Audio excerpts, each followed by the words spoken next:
this off by just saying congratulations. Grammy Award winner now. How does that feel? Honestly, it's still surreal. Like the Yeah. first time when a few of my friends hit me up saying like, yo, like you're nominated for a Grammy. Like, how's that feel? Like, it was just out of nowhere. It's a random day. And I was just like, I'm nominated for a Grammy. Like, I still can't, it hasn't set in yet. Yeah. But it's surreal because in 2020, I actually wrote down on my vision board, I said, I wanted to be nominated for a Grammy. And you know, with the vision boards, they always say like, you know, reach for the stars. Like, yeah, tell God what you want, even though you know you probably in yourself, like looking at it, you probably won't make it. But somehow, some way, you know, God was actually able to be like, all right, you want a Grammy? Okay, cool. But he's a guy that works in the impossible. So in the impossible, exactly. So you got to go for it all. But but I want you to like take me back to the days of being a Fisk Jubilee Singer. How was that experience of being a part of a very pivotal chorus group upon our Africana, you know, history? How was that? It was amazing. It was amazing, especially just being so engulfed in the heritage and the history of it, learning about it and understanding like I wouldn't be doing pop music, Michael Jackson wouldn't be doing pop music, or anybody just doing gospel. Like nobody would be doing what they're doing right now if it wasn't for the influence of Negro spirituals, if it wasn't for the influence of the Fisk Jubilee Singers on Nashville. Like I said, they're the reason why, you know, Nashville is called Music City. So just being a part of that ensemble was amazing. Not only just cultural, but like being able to learn things musically and being able to grow within myself and be more comfortable within my voice. Because even though I was in the group, like I wasn't that comfortable within my vocal ability yet. And so it helped me to grow my ear, helped me to understand harmonies, helped me to understand like just reading music. And yeah, it really allowed me to be the person I am right now. Some of the experiences that you went through as a Fisk Jubilee Singer, did that ever help in the development of your artistry, or does any of the experiences that you went through reflect to you today as an artist? I would have to say the one thing that really speaks to me within that realm of my life is that it attended to my talent vocally. And it allowed me to learn and understand like, okay, this is how you sing. This is how you sing correctly. This is how you know when you're off pitch. This is how you know when you're over pitch. Yeah. And it really helped train your ear. So when I am recording my own stuff, I can be like, okay, that harmony doesn't sound right. Or like, I can just build up my own background. Or I know how to step back and be like, okay, I need to attack this vowel different because it's kind of a little too harsh. Or I need to come in a little bit softer because it's a little bit light on the sonic wave. So it really helps you just find your voice. Even though you're in an ensemble where you have to be able to blend, it helps you find your voice, but it also helps you blend your voice as well. Ooh, I like how you did that. I feel like a lot of people, because I used to do choir back in my my younger days, and I feel like a lot of people have a hard time trying to find their sound in a group of people. It can kind of get crowded in a sense, but the way that y'all work is you're going to find your own uniqueness, and when you find your own, it helps everybody come together and it blends well. So, and that's how it kind of flourished you as an artist and pushed you more. So I just, congratulations again to being now this Grammy Award winning artist. It's such a surreal thing to me. And I'm like, oh my gosh, I'm just so happy for you. Thank you. But what a time for it to come, you know, during this pandemic. And this pandemic, I think, has pushed a lot of creatives back mentally. But for you, with this Grammy win and all the different things coming on, it's just like, it kind of helped push you forward. Is that correct? Or did something happen? What's going on? You know, surprisingly, it it helped push my creativity forward. Mm-hmm. And I love watching Stephen Furtick, and I love watching Michael Todd, and both of them had a pretty similar what do you call it, service on how God kind of hides you.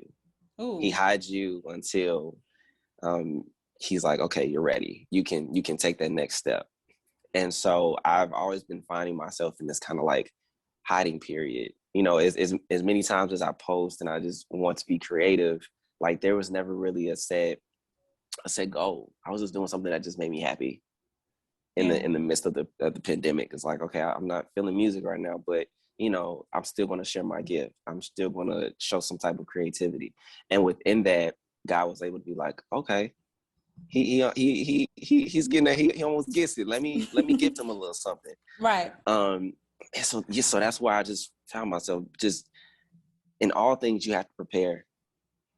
And even though you might not feel like you're preparing, because even in the midst of me doing it, I didn't know I was preparing. I was doing it because it made me happy. I was doing it because I loved it. That's something that I found joy in. Yeah. The covers and dancing with my guys, with Marco and Lorenzo. Like, which y'all are some great dancers, by the way. I saw all the videos. I was like, oh my gosh, they are tearing it up out here in these streets. We definitely need some more dancing videos. Of course. But that definitely was a lot that you was posting, you know, all these dancing videos, and you had your mashups, but we didn't get no original Evan work. Why didn't we get any of that? I know that was been this pandemic, but you mentioned on your social media that you was in this break period. And I don't know, I want to know whether or not the break period was the pandemic or was there more to it? What was going on? I want to say the break period was the pandemic. I think it was definitely forced on me for a little bit. I just felt in the year of 2020, I just felt very down. I felt uninspired. I felt unmotivated to do music, to do my own music, because there's a lot of levels to that, because as an artist, you always want that next song to be hot. You always want the next song just to be that it song. And so I applied a lot of pressure onto myself as well, because I'm a perfectionist at heart. And so if it's not it, I'm not going to put it out. And so that was one level that was kind of hindering me from writing music or just having fun with music again. I just put so much pressure on myself. And not only that, like I said, I just wasn't motivated to do it. Yeah. And like I said, outside of music, I did cover band stuff that usually, you know, made me happy because I was on stage every other weekend or every weekend. And so once that was taken away because of COVID and, you know, other opportunities that could have catapulted me out of Nashville into LA, I just wasn't motivated. And that affected the original music, because it's like, if I'm not motivated to share my story, to look beyond me, yeah, who am I going to affect? Who's really going to understand this music? Who's going to feel it outside of myself? Because a lot of times as artists, yeah, we write the music because we go through whatever we go through so we can get it out, but we also want other people to feel it.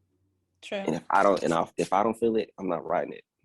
So do you feel like this pandemic challenged you in the sense of trying to find that creativity again, or did it challenge you by taking away what you thought was going to be the obstacle, or not the obstacles, take away the things that you thought was going to be your pivot, your up there? Both. Both.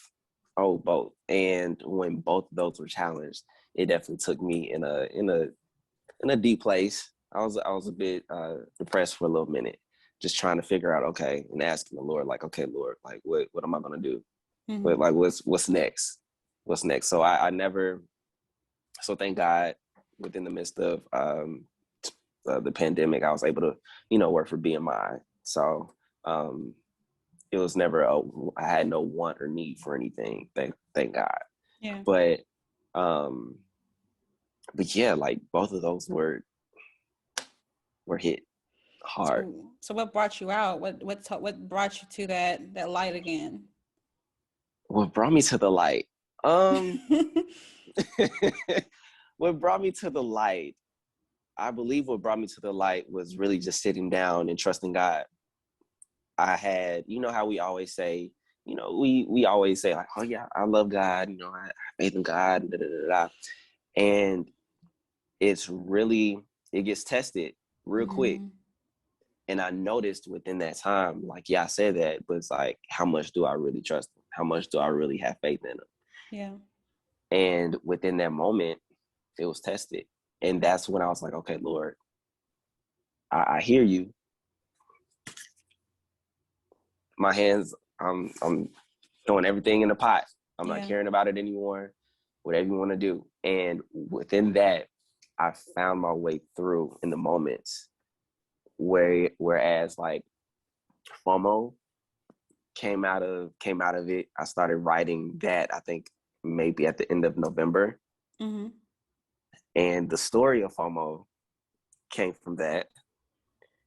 And just once I started to really appreciate the moments that were in front of me and where I was in my life or am in my life, that's when everything started to make sense. That's when I just started taking everything day by day, moment by moment. Because our days are numbered.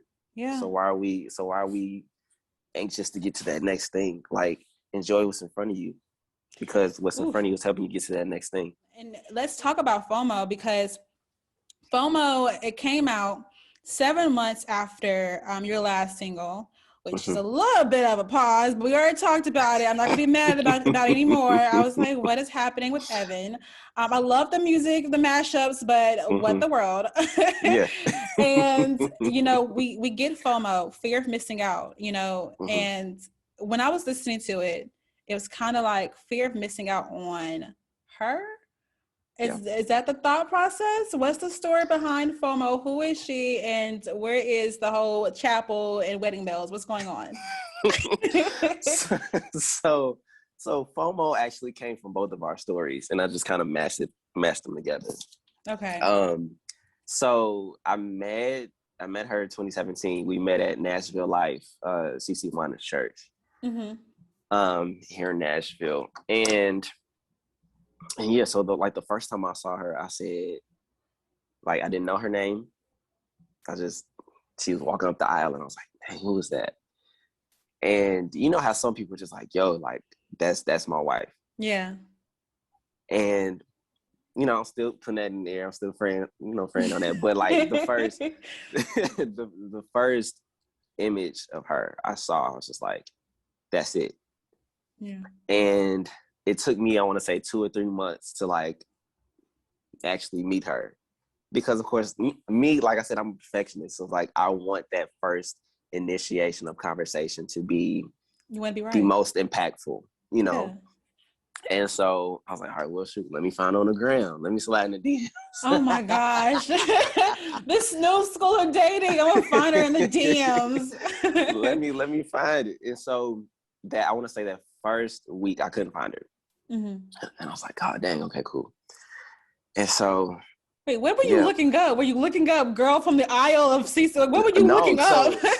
so how I was like looking at who she communicated with. I was like, okay, I know them. And I know that such and such knows them. So I know that they're probably friends. And so that's how I found that her. is some serious work. That's how you know a guy really likes you. If he's gonna go through all of that, you gotta give him a chance. Yeah. Okay, so what happened? What happened? So I did all that. And like I said, that took about 3 months to come to fruition. And so we went on the first couple of hangouts, dates. I call them dates. She calls them hangouts because she wasn't taking it that serious. I love her. She's me. and so like after those, like, we were cool, but like in the song, you know, I said like she wasn't feeling me like that.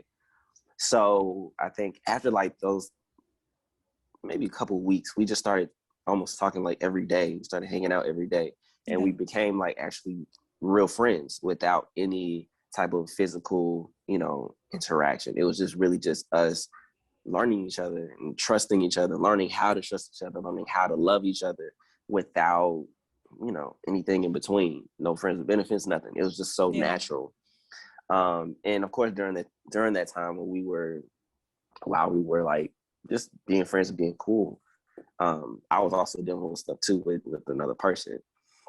And so yeah, within 2020 is when I believe that we truly like found each other. Like, honestly, I totally forgot about it with her until she was just like, like, you're actually cool. you're actually something. You're Like, actually a cool person. I love it. right. And so, because not only did we take all that time, those 3 years, just learning each other, like, we have a firm foundation, and we're still building on that, and we understand like what makes each other tick, and we understand like, hey, we both want to feel love, we both want to feel trust, we both want to be honest, and not only that is like we're not fully dependent on each other. It's like we're kind of, I'm almost whole, but when they say like when you're in a relationship you should be whole.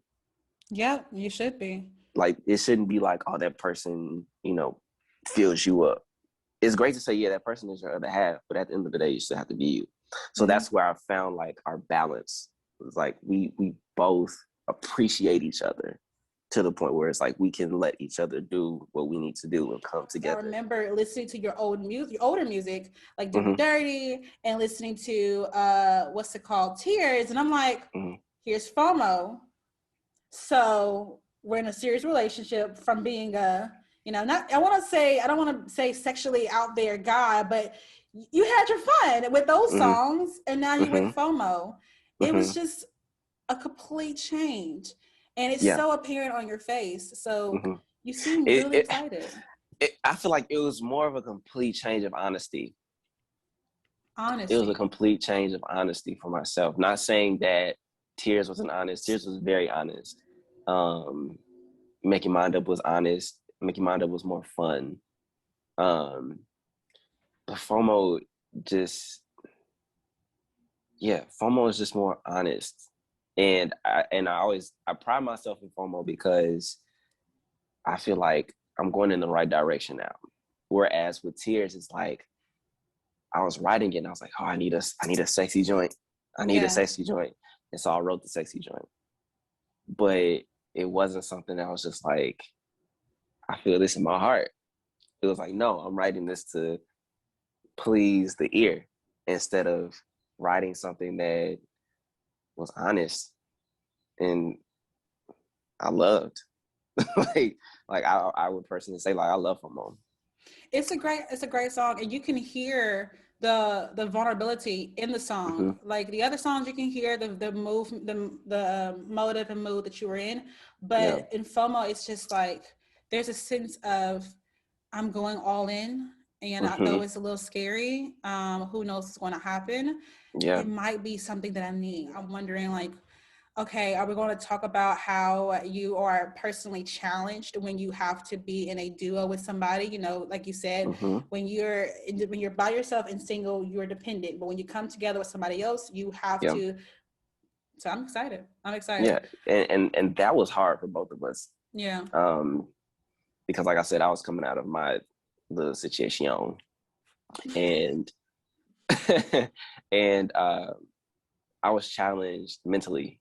Yeah. Because it's like when you're in a situation and you're giving 100 and the other person is giving 40, and you feel that person like so much that you neglect the red flags.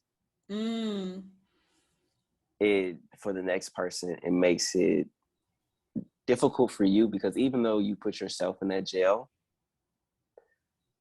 is hard on their part, because then it's like, dang, like, can I trust you? Like, all of this looks great, but like, it looked great before and it fooled me before.